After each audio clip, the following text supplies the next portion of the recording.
Hey GolfPass, I'm Ballard, and I have a great tip for you today. No matter your flexibility, you can be stiff as a board, you can be 30 years old, or you can be 70 years old. This is going to help you to absolutely max out your distance and get tons of power the easy way. All right, so the first thing, and what I grew up trying to do with my swing, is I was always taught to keep some flex in my right leg.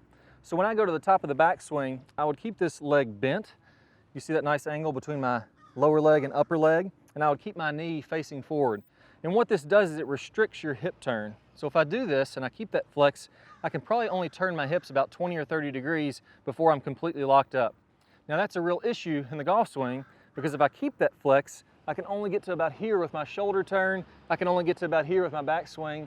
If you're somebody like me that is really tight, you just can't go any farther back than that comfortably. So what I want you to do is something a little bit different. I want you to go ahead and straighten this right leg as you make your backswing. So feel like you're pushing into the ground. That's going to turn that hip back. And then here's the secret part with that. The part that really, really matters a lot. It's actually my left foot. So when I make that leg straighten, I'm going to soften up that left foot a little bit. I'm going to let my left heel, if we're looking from this angle, come off the ground just a slight bit. That completely loosens up your hip turn.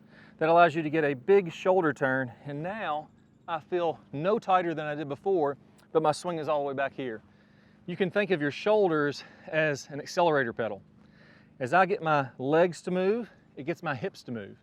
As I get my hips to move, my shoulders can move, and then that allows me to have this nice free-flowing swing, just like you'd see with the big hitters on the PGA Tour. So let's try one out here with that flexed leg, and notice how my shoulders don't turn very much. So I'm gonna keep that knee flex. And yeah, I hit it okay, fairly straight. Didn't get a lot of height on it. Didn't really go all that far. That's about as good as I can do doing it that way. Now watch, when I let that leg straighten out, I can get a huge shoulder turn, and you can just hear the sound of it. It's going to be totally different on this one. If you watch the ball take off, it's going to go a lot higher and a lot faster. So now I'm going to really rotate those shoulders, let my lower body be loose. Let's give it a rip. There we go. Totally different ball flight. Much farther, much faster. That one's going to be 40, 50 yards farther than the one before that. Now, that really frees you up, but there's one more misconception that can throw you all out of whack. You got the speed now we need to add some synchronization to it. So in the backswing, we've all been told that the weight shifts to the right in the backswing, and then in the downswing it shifts to the left as you come through the shot. Well, in reality, that's not right. We've learned by using some real high-tech stuff like force plates that your weight actually begins to shift to the left as you're still swinging back.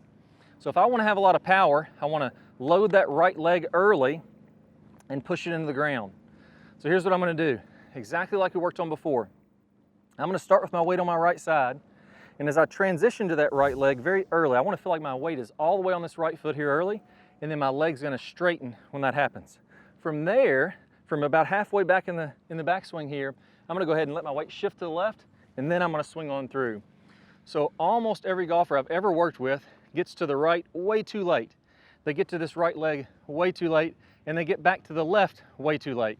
I want to start right away on the right, get to the left, then make my downswing. All right, let's go ahead and try one more, and I'm going to put it all together. So I'm going to make that big turn. I'm going to have that nice weight shift. And let's see if we can really rip one here.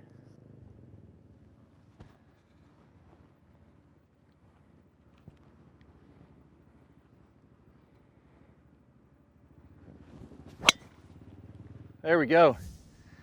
I'm not going to be able to hit one much better than that, right down the middle of the fairway. Now, make that big turn, get the good weight shift, you're going to be hitting your longest drives.